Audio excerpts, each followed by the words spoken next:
Hello and welcome to the Go There Do That podcast. My name is Ethan and I am of course here with Heather. And I want to not introduce you as my wife anymore because you are a separate person Oh, okay. other than just my wife. Yeah. Just one identifying factor, I guess. Yeah. So I'm here with Heather and this is Heather, Hi. a separate individual. So her own person. We were at CVS earlier. Oh. And Heather, normally when the CVS... I'm a passenger princess. And so whenever the CVS pharmacy person asks for the date of birth, I looked at Heather, and then Heather was quiet. And then it was about the same time. We said 0424. Yeah. 93, which is your birthday. Right. And I know that, but the pharmacist was like, ooh, somebody's in trouble. And so then I was like, wait, I have a response. And so I waited for her to come back, and I said, I don't speak for her. And then she said, that's a good excuse. Yeah. Well, because when we pulled up, you said we're picking up a prescription for Heather Langford. So you did speak for me at the beginning. My wife. So then she's like, oh, you know her name, but not her birthday. That's all I know about you. Right. And that's why we have a podcast to get to know each other a little more. And this podcast, we will be talking about the Blue Ridge Parkway. Our last episode, we had spoken about part 1, which covered Shenandoah National Park in Virginia. But this episode is about actually on the Blue Ridge Parkway. Sorry. Previous episode was about our fall road trip. The whole series is about fall road trip. I get the two mixed up. You're good. And so... That included Shenandoah and yes. the Blue Ridge Parkway. And the Blue Ridge Parkway. But I say Blue Ridge Parkway just because that's like the thing that comes to mind whenever you think of trees in Virginia. Well, that's originally how the plan started, was that we were going to do that. And then I was like, oh, there's some parks like close to the top and the bottom of that. So we might as well hit those up too. So. My brain didn't have the cognitive ability to switch out the words, the phrases, Blue Ridge Parkway and fall road trip. Yeah. But today will be about like the first leg of that journey, along the Blue Ridge Parkway. Which is the 2 days. It's from 2 days. From Virginia we'll talk about. To North Carolina. Yes. Yeah. And the first day, starting out in Virginia. You want to speak to that? We had five stops. We did the first, I guess, leg of this trip a little faster than we intended. Did. Yeah. Well, it wasn't faster than intended. It is like what I had planned for, but it was like fast and furious. So the whole Blue Ridge Parkway is like 469 miles. 469. Which isn't, like when you think of driving across 2 states and you're from Texas like we are, that's not like a whole super long drive. But the point is to kind of take it slow, see all the sights and sounds along the parkway. But originally I had only planned that leg of the trip for like 3 days, which I'll give you a little advice on the Blue Ridge Parkway. It is a good idea to do it in more than 3 days if you really want to slow down and enjoy it.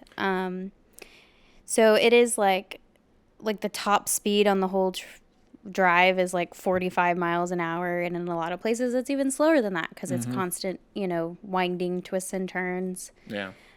So even though, 469 miles isn't crazy, it does take you longer than it would to, going 80, down the highway.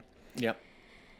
It's a lot to see, though. It is. 369 miles of trails. Yes. Along the parkway as well. Yeah, there's a ton of like hiking. So, one of the biggest things to do is stop at the overlooks, and you just kind of stop, get out, take a picture. There's one every like mile in some places. Like they're very frequent. There's like about 200 overlook stops along the parkway, and 369 miles of trails to do. So we probably did like 10 of those. So If I was to do it again, definitely take it slower so you can really enjoy all the hiking that it has to offer, because it is pretty extensive. Yeah. And with a bulkier vehicle like the van, we had to sort of downshift because there's a lot of Yeah. uphills and downhills. That's why the speed limit's so low. Right. But yeah, instead of using our brakes the whole time, we did switch the gears Yeah. and downshifted, which was our first time kind of trying that with the van. Yeah. But it does. You did that when you were driving. I did not, because Oh. I don't know how to do that. Oh, yeah. But you drove most of that part. Yeah. Yeah. It is pretty wild. It's I think the hardest part about just saying Blue Ridge Parkway is like, okay, so what do I do on the parkway? Like once I'm there, say I go and start at the top, what happens then? And it's like you drive and you Yeah. stop, and you drive and you stop, and you drive and you stop, and you drive and you stop. Yes, but that book that you had Oh, yes. got My for friend it. Jennifer they had drove the Blue Ridge Parkway before, and so she recommended this book. It's called Hiking and Traveling the Blue Ridge Parkway, Revised and Expanded Edition. Oh yeah.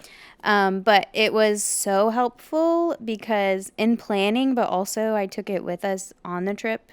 And I would say that it was even more helpful on the trip than it was in planning, because I had marked about 1,001, trails that we were going to hike and places that we were going to stop. Because it's very detailed and it takes it mile marker by mile marker. But most of the things that I had planned for did not happen just because we didn't have time. Like, I had not planned long enough in the first leg to stop and actually do much hiking and stuff like that, realistically. Because when you're driving across like a whole state in one day, just about, it doesn't leave a whole lot of time for extra stuff. So this was really helpful along the way because we would be driving and there was some overlooks that I had like marked and I was like, ooh, I want to stop here. But then we get closer to it and I'm like, oh, it's actually like not that amazing of an overlook, but we can stop at this one, like it's coming up. And then I would circle it so I knew which one we actually stopped at, because there was 200 plus overlooks along the drive. So yeah, and then we'd get to a spot and pull off to do some hiking, and then I could use this to figure out which one to do, and it like tells you, what fork to, like where to turn right at a fork and stuff like that. So it was very helpful. So if you are planning a Blue Ridge Parkway trip, that's my plug for this book. No sponsorship needed, but it is essential. Thanks to Leonard Atkins, the author of that yeah. book. He spent more than 4 days Yes. on the Blue Ridge Parkway making that book. But one thing you can't plan for, though, with this book or anything else really, is that when you travel along a 469-mile parkway, sometimes there are detours. So lots of mountains along the parkway. So, rock slides, rock falls caused a few detours while we did it. Nothing too crazy. They're very obvious, like marked. You're not going to have trouble, getting back on. They know that you're there to drive the parkway. So all the detours are just going to take you like on the most efficient route through town or whatever, detour you have to take back onto the parkway where you can get back on. Sorry, turn around. Yeah, I know exactly. you're 100 miles in, but yeah, I know at one point they were also doing some kind of like construction too. Yeah. But how many did we only had like 1 or 2 detours, I think. I think there was like 2. Yeah. One of them was a pretty good chunk of the parkway. I think it was like 40 miles that we had to kind of skip over. And then another part was only like a few miles that we missed. But yeah, there was a couple of detours when we went. The best time to go on the Blue Ridge Parkway arguably is definitely in the fall, like in mid-October, because that's when the leaves are changing and you can see those peaks. Arguably. I'd like to hear the other side of that argument. Well, I'm sure it's pretty beautiful in like the spring and summer when flowers are blooming. Like I read about that in the book. like it would be like, oh, this place is beautiful in the springtime because whatever wildflower is blooming and peak. So I think it would be really beautiful in the spring too. But if you're looking for those iconic fall colors, yeah, mid-October is a pretty good time to go. Yeah, because we did see them, and that's what I guess, yeah, arguably, if you're okay with, if we've already maybe seen the color, I don't know, the colors are just wackadoo to me. Yeah. Yeah. Worth seeing. But the highlight Yeah. of colors, but yes. also the highlight of the Blue Ridge Parkway. So what do we do? What else? The first day on the parkway, I mean, obviously we stopped at the sign. Of course. Got to get that photo op. Where else did we go?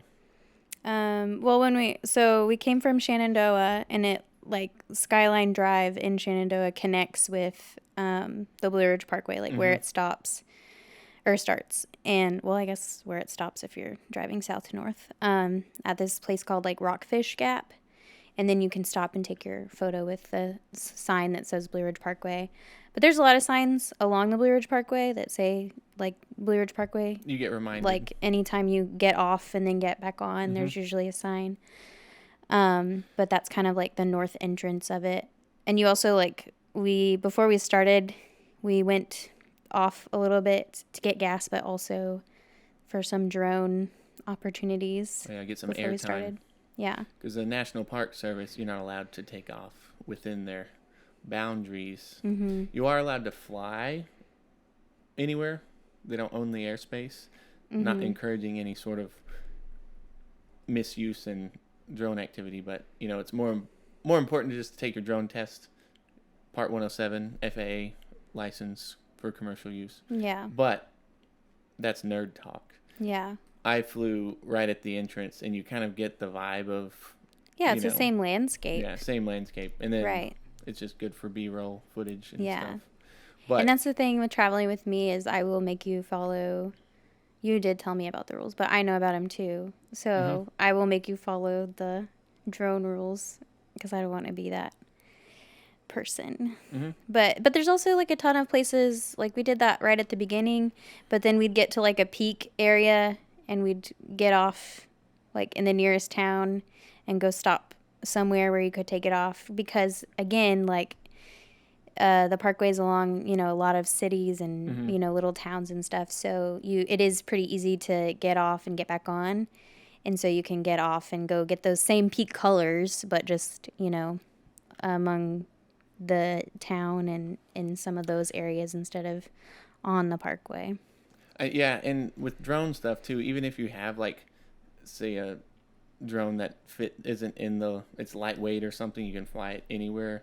I think the main annoyance or deterrent for drone stuff is just don't fly it around people because it's annoying. Or wildlife.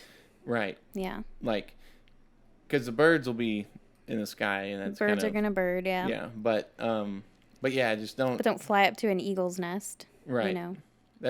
That's the main thing, is just don't bother anything with it. If you're just there to get the landscape, what else are you there for, right? Yeah. And so you could get that in multiple different places.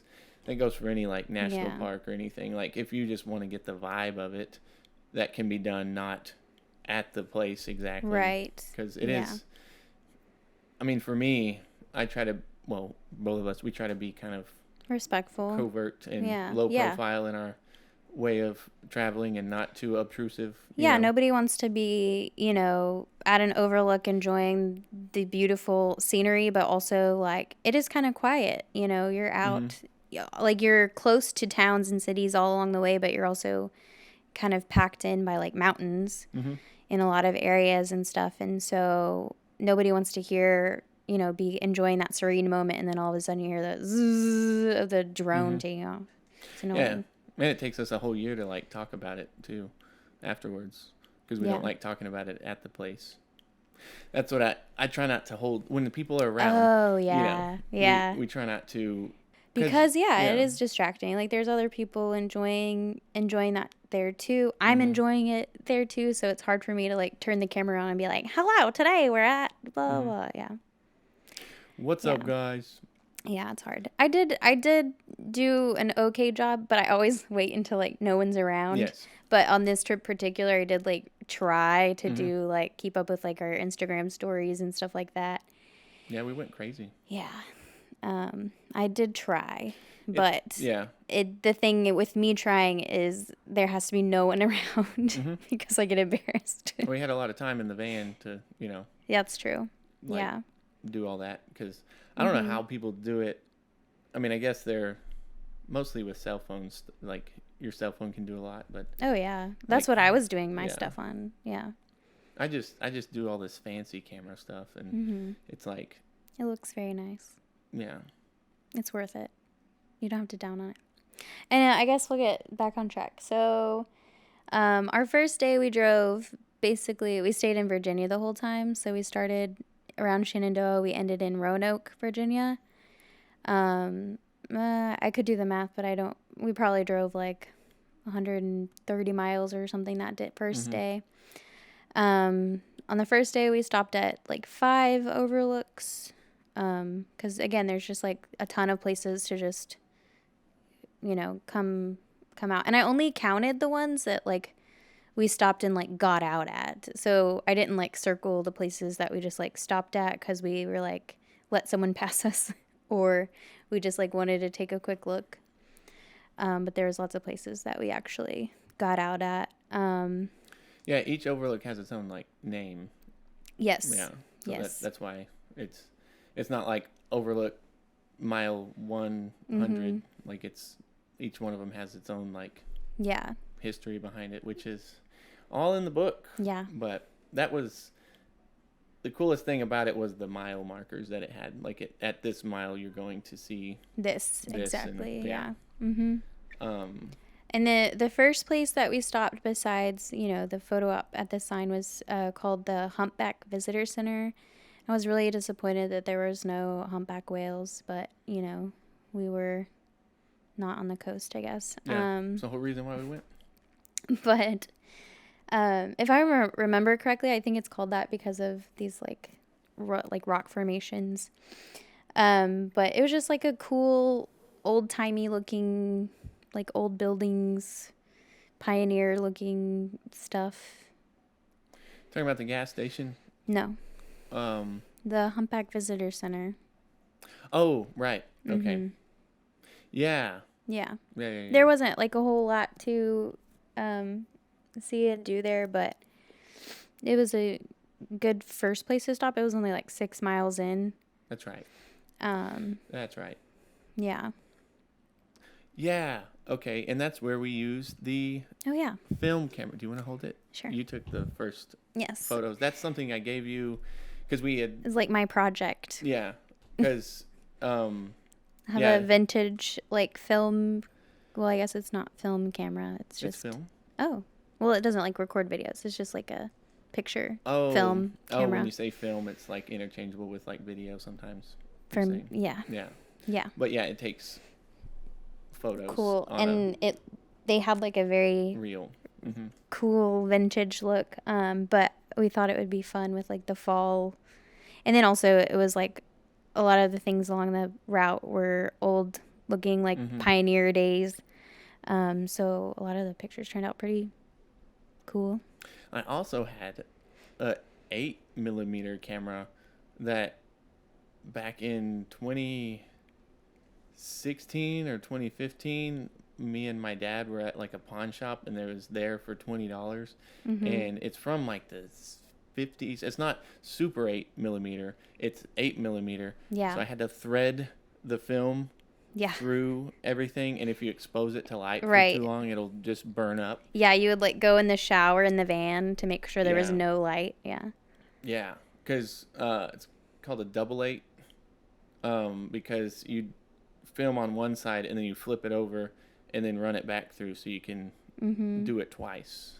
I'm not explaining it super correctly, but it was very humbling to use a non-digital camera for video, especially one that's like predates 8mm Super 8, which is the easier one. It's like that looks like a cassette tape type thing that you just put in. Yeah. It was not that. And Not that. whenever it had like a rubber band around the reel too, and whenever I took it off, it just went like everywhere because Yeah. it's just, I don't know how people did it back in the day, recorded anything Right. out in nature. It was so much work to, use that.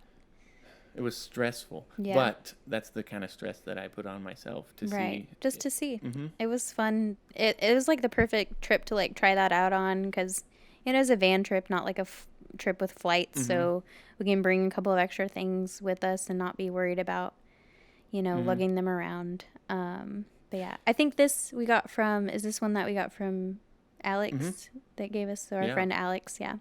Found some old camera stuff that she gifted us. And it works. It just needed some batteries in it. Yeah. But so that, that's when I started. And so I'll just tell this story again later, but that 8mm film camera. Yeah. On our very last stop, so we have all these overlooks, right? Our very last one, the film camera stopped working after that, and it was us two waving. So the last thing that it ever recorded was us just waving goodbye to the camera or something. Yeah, because we were done with the parkway, so we were like, parkway. But it was very strange that actually happened, and the camera was just like, I got one thing left in me. Got one thing left. And most of the footage is unusable. Not usable. And because in order to record on that, you have to buy the correct exposure for the environment you're filming in. So I did like an outdoor one, but a lot of it was overexposed or well, because we were outdoors, but we're in these like canopies of trees, and it was dark too. A lot of it was not the correct conditions for filming on that film. That makes sense. And I didn't know that until you spend 3 or 4 months sending it to get developed, and then it comes back to you on a USB drive, and then they even told me, they're like, hey, most of this isn't usable. And I was like, yeah, I know. I know. We'll still pay for it. Send it to us, please. But we still have that cool waving, and there's some of you walking around in the woods, and I did get some trees, but it is cool, and it was fun. Yeah. But old stuff, old timey. Yeah. Making it was fun just to try out and and then that feeling of like not knowing how it was going to turn out until you got the film back. But I noticed that on this camera too, like there's a couple of shots, like I was trying to be artsy and do like leaves through, like sun through the leaves and stuff, and anytime the sun was involved, it just like blew out the whole photo.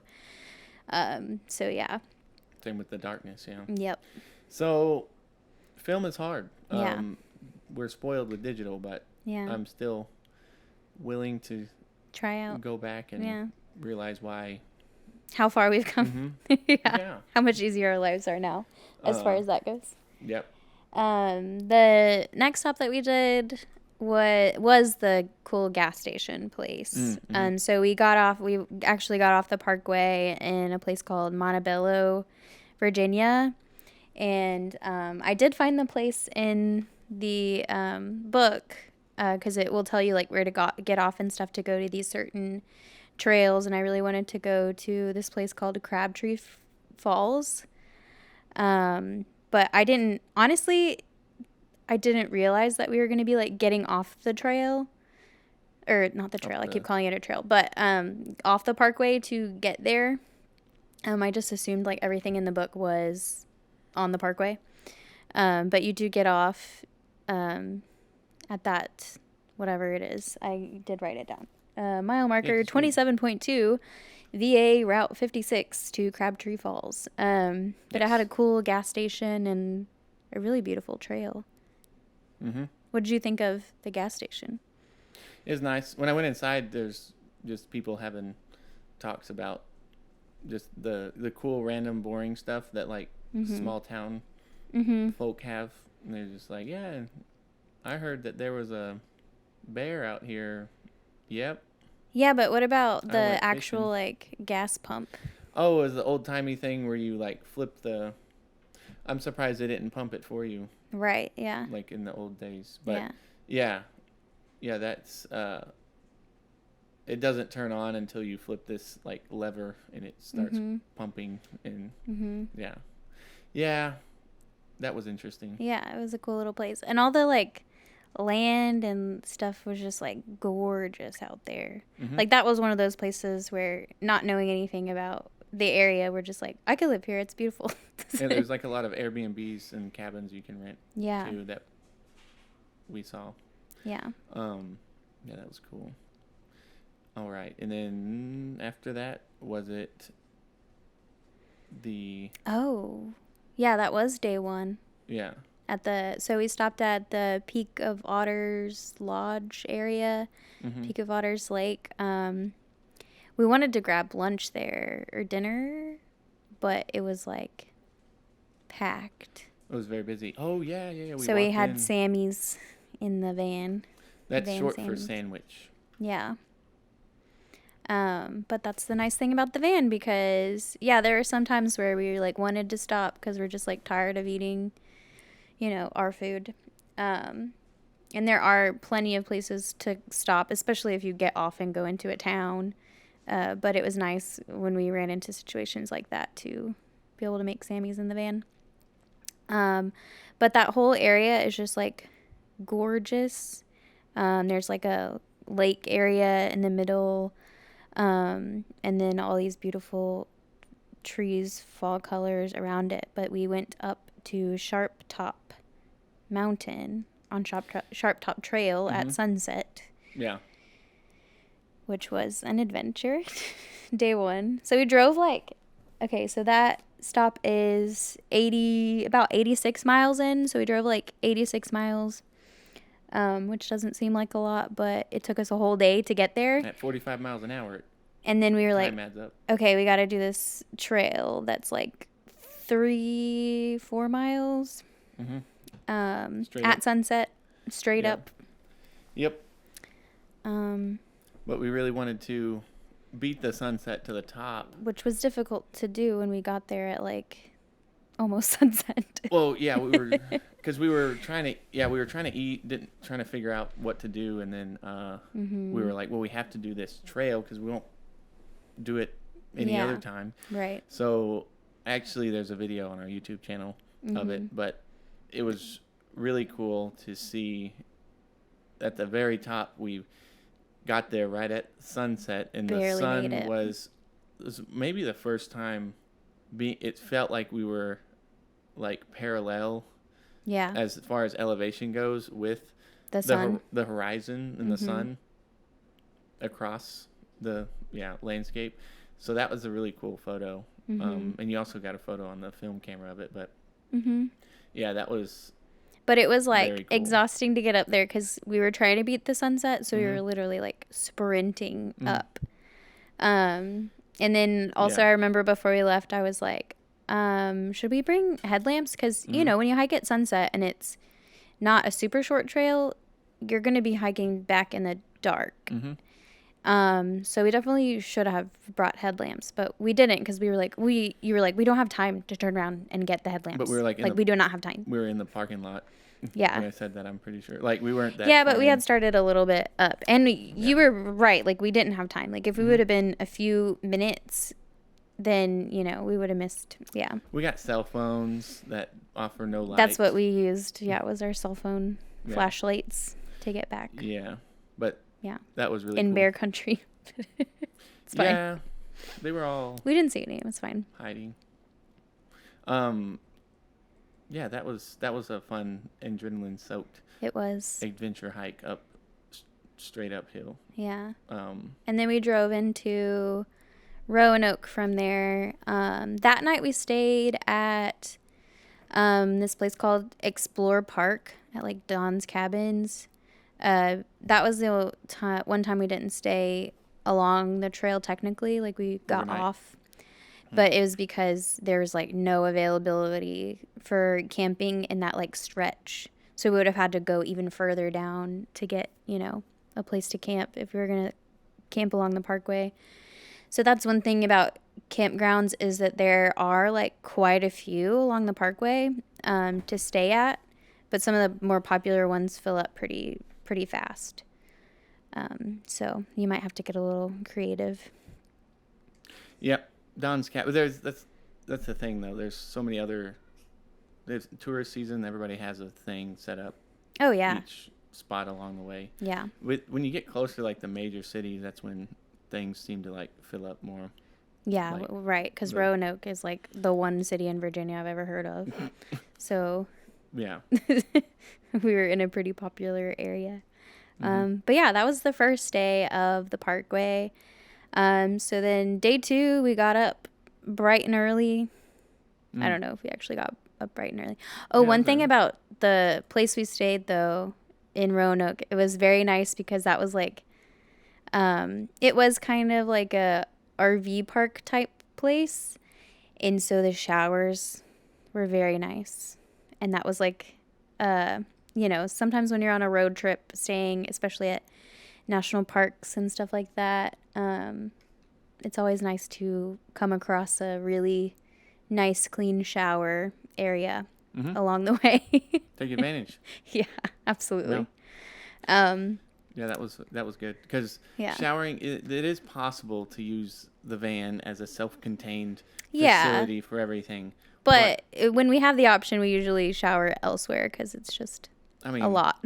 Yeah, like it's fun, but also it's only as needed. Exactly. Yeah. I've only used the shower like 2 or 3 times since we've had the van because it's just like when we don't have access to other showers because it's like it uses a lot of water when you use the shower, and if we're not using the shower, like we can fill up the water tank and it's pretty much full for an entire trip typically, and then when you use the shower that uses a lot of water and you're gonna have to fill up, like find a place to fill up.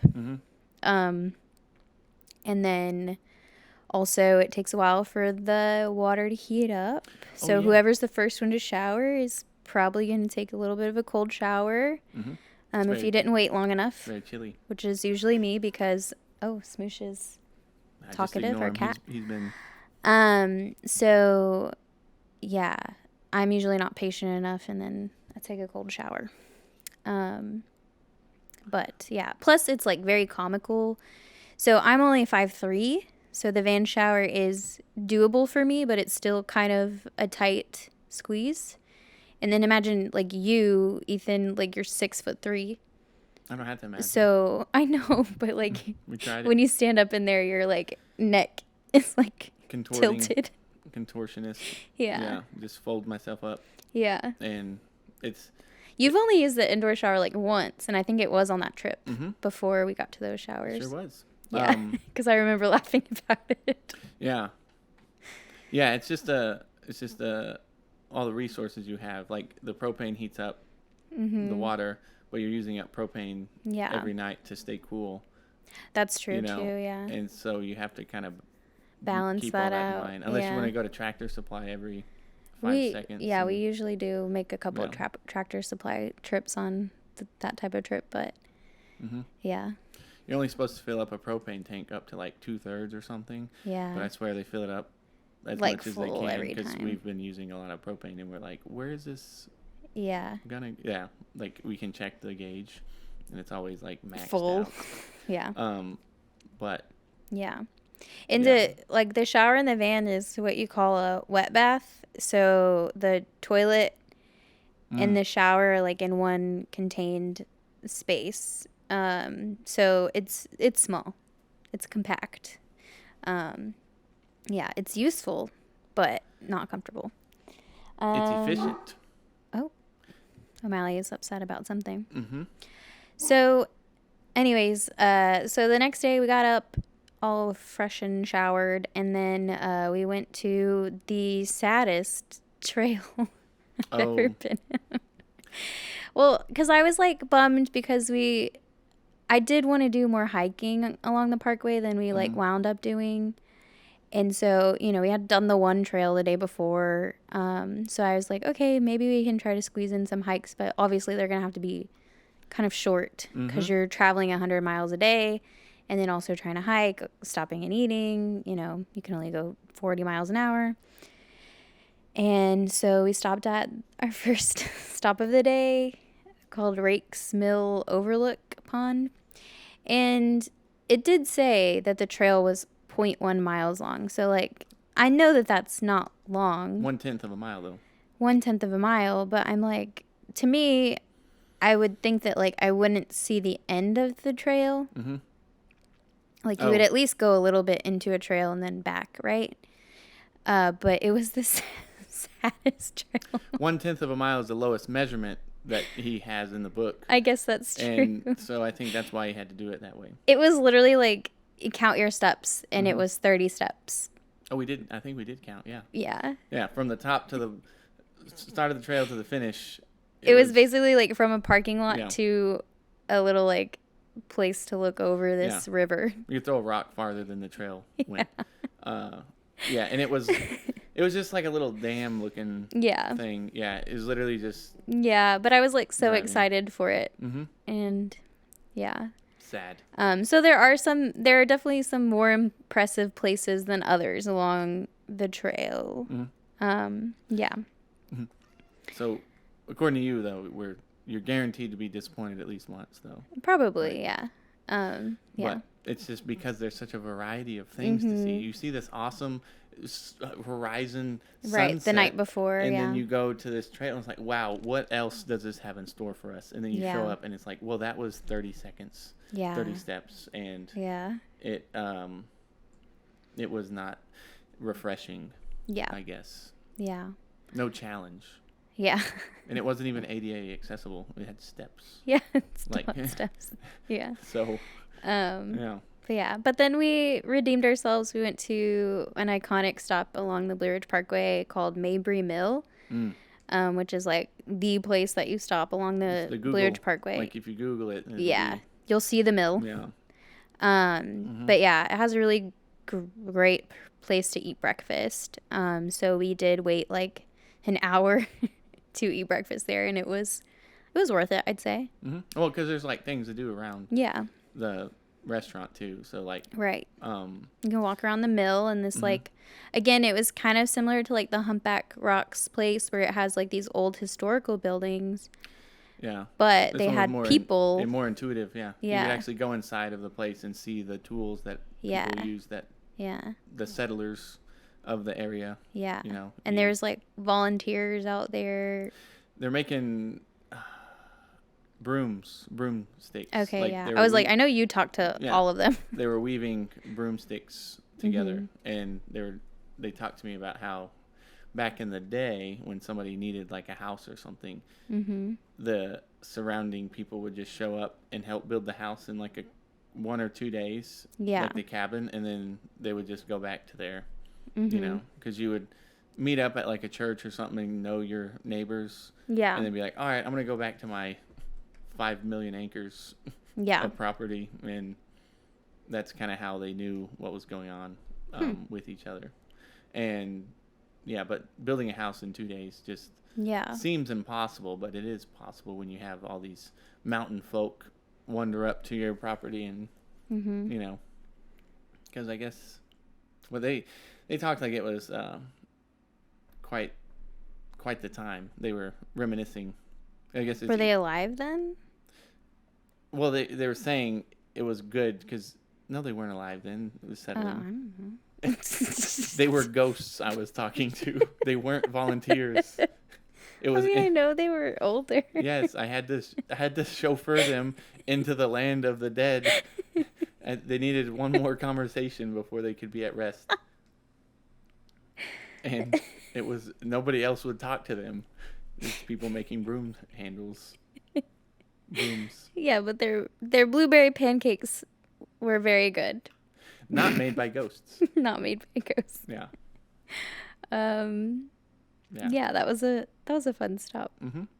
But yeah, I was going off with the vintage camera and like trying to take some fun photos. Definitely wasn't like the peak there. It was actually like brighter further like from where we had came from, and then we got there and it was kind of more dull, and I was like, oh, was that like over? Like we missed, like that was the peak and we're just like done with it now. because it wasn't super bright there, but I was still trying to take some fun photos. And then I just like look off in the distance and you're talking to all the volunteers, because I would like go in the house and I would just like read, but I just want to mind my own business and not talk to anyone. Mm-hmm. But you were just chatting away with the ghosts. Yeah. Volunteer ghosts. Yeah, that was fun. Oh, and then do you remember we were like going to the bathroom, and then those like older people walked up to me and they were like, "Do you know where the mill is or something, or the restaurant was?" But they just like thought I was like a volunteer, but I just like was literally just being a human. Mm-hmm. But I happened to know where it was, so I pointed them in the right direction. But they were just like wandered up. Mm-hmm. Have a wonderful day in your visit here at the mill. Yeah. My name's Heather. If you need anything else, Yeah. that's what you should have gave them. Yeah. Yeah, there's a lot of people that would like talk to you, like when you're in the more populated areas. We talked to another people and they were like telling us where to stop in like Asheville, North Carolina, to like see some mansion or plantation or something, and we were like, we're not doing that, like, but they just like went on about how we should and blah blah blah. Oh, that was inside of the mill. Yeah. Yeah. Well, you were the one with the book. Somehow it showed on your face that you had the knowledge of the book. Yeah, maybe. I don't know. People just ask us a lot of questions sometimes, I guess. Yeah. Anyways. Yeah.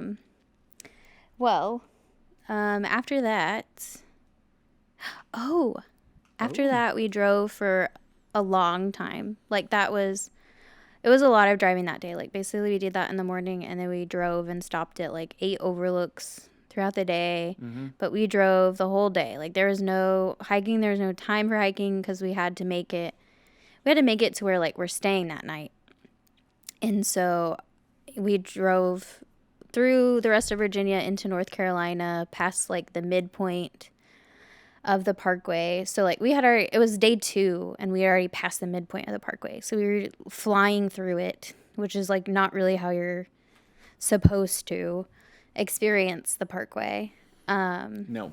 But at sunset, we like pulled over at this, it wasn't even really an overlook. It was just like a parking. It was thing. like a parking, like just a place to pull off at. But it was called Boone's Trace Overlook, and that's where we saw what we call the Parkway Pony, which is one of our like prints. But it was just like this beautiful like black and white spotted horse that just like came up to like the fence line along the parkway. Like we went up and I was like petting it and stuff, but the sun was setting in the distance, and it's just like this beautiful land and like mountains in the distance and rolling hills. Yeah, and that was just like a really cool.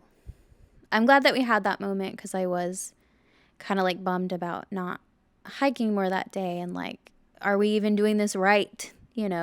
What is right? What are we going too fast? Are we going too slow? Like, we only have a little bit of this time left, and what's the meaning of this whole existence? Right. What is this even about? We've seen as many leaves as we can see, and how many more leaves? Yeah, I'm like, this is beautiful, but like, we still have, like a lot of days left of this.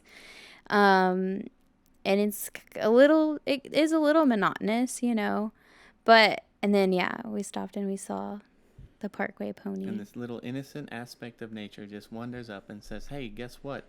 This is beautiful, isn't it? Yeah. And because it was like along the parkways bordering like ranches and, different farmhouses and barns and stuff. It's the typical like landscape for what you imagine for that kind of countryside. Right. And we saw the horse and we're just like, duh. Yeah. Because the sun was behind it too. Sunset. But 2 for 2 on sunsets. Yeah. Because sharp top on top of a mountain, and then little horsey wanders up and just is all friendly and wanders around. And then I missed it on camera. The deer. But there was like a deer that ran across the behind the horse. Yeah. Right, ran across the field. Yeah. So it's just it's so It much was beautiful. so much nature going on. It's just all this wackadoo. I guess that's why they call it magic hour, because it's like things are going to sleep, things are waking up, things are getting ready, and it was all that all at once. But it breathed a little life into me for sure. But then, we drove the rest of the way, and then that night we were staying along the parkway at Julian Price Memorial Campground.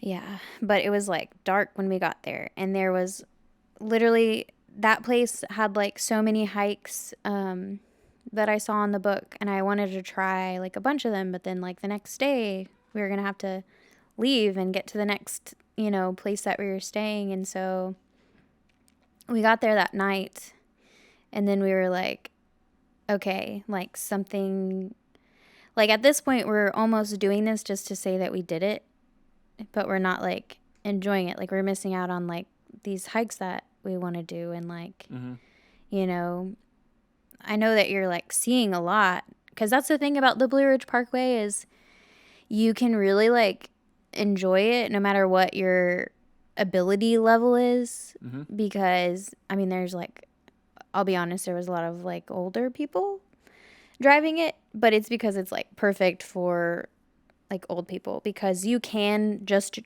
drive it and it's still a beautiful, amazing experience, and you don't have to get out and hike and like do all these crazy things. Like you can still see it and experience it, and have an amazing time. And then also, if you love hiking, there's 360 miles of trails, incredible trails, and so it's really has something for everyone as far as that goes. But for us personally, like we like to hike and enjoy, and like as crazy as we are sometimes and like go, I think that we do like to slow down and like be able to appreciate things. So then that night I like canceled the reservations that I had for the rest of the trip, basically, because we were supposed to stay one more night along the Blue Ridge Parkway, but it was like, again, 100 miles down the road, and then we're like done with it. And then we were going to spend like 4 days in the Smoky Mountains. And I was like, no. And so I canceled all of our reservations and like rebooked everything. I don't even know if I rebooked, because there was I don't know if I had service. So I think I just like was like, okay, we're changing it, and we're just going to kind of stop wherever we want to and find a place to stay, which is like not my style. But we knew we wanted to stay there because there's a ton of beautiful things to see, and there was so many hikes that I wanted to do there. So we decided to stay. But we'll talk about that next week, because the one trail that I'm thinking of, we did a couple, but the trail that I'm thinking of could have its own, like I could talk about it for ever, because it was the most magical trail I've ever been on in my life. Ever? It's my favorite trail that I've hiked in my life so far. Yeah, that's what we're dealing with next. Yeah. That's the kind of stuff we're dealing with on this. Once you slow down and you have time to do little trail fairy stuff, then that's when things, the magic happens. Like with something about nature, can't really put a pin on it, you can't really define it, but I think the more you do, might seem, when you enjoy the process more, and you're not really trying to attain a goal, you're just going along with the rhythms of day and night, and you slow down and just try to be present with what's happening around you, things just kind of come to you. Yeah. And so fall in love with the process. Yeah. And don't do it for extrinsic value. Yeah. It's all intrinsic. Each and every moment can be enjoyed. But when you're thinking of another place another destination, another goal, that is when you start to find troubles in your brain because you're like, why aren't I getting what I want out of this, you know? Yeah. But I mean, I was like, I knew that I was open to allowing that to happen and like forgoing the strict itinerary I planned and like even letting go of reservations and stuff because we'd already been like forced to do that on other trips. And so, and I knew how like beautiful that turned out. So I was like, well, even though this is like our choice and not something that we're being like forced to do, I know that it can still turn out to be incredible, even if it wasn't exactly what I had planned and pictured. But yeah, that's probably like a metaphor for life. Yes. You know, if you let go a little bit, it can turn out even better than you imagined. You let go of it, see what comes back. That is something to think about. But as they say, only worry about what you have control of. And if you feel like you have no control, then you have nothing to worry about. Yeah. But you don't really have control. No, you don't anyways. So you can think that you do and you don't. So Well, you have control over you and that's yourself. about it. Yeah, that's it. Yep. So, but I think the way we treat and I know you said next week, so that's probably about closing down the podcast soon because I think we're at an hour. Yeah. But I think what is cool is that we treat our relationship as a separate entity sort of from us, but also it's like about what we each individually get out of it. Because if you're going to be upset and sad, or I'm going to be upset about something, like we communicate that with each other, and we were both kind of feeling the same thing because we were both on the same trip, and so it only takes like I remember looking at you and being like, does this feel off to you? Yeah. Like, are you good with this? Like, are you thinking this is too much? And we were both like, yeah. And so that's when kind of we were in tune we were in the same situation, so we could be honest with each other about how the situation was going for us, because I'm not going to be like, well, I'm loving this, just never getting out and never hiking. Like, it's great. Yeah. Like, isn't it great to drive by? Yeah, I think I like letting life pass me by. I think that's the best part about this. Why? What about you? And you're like, never mind. You're like, I'm just looking forward to getting home. So, chop. Yeah.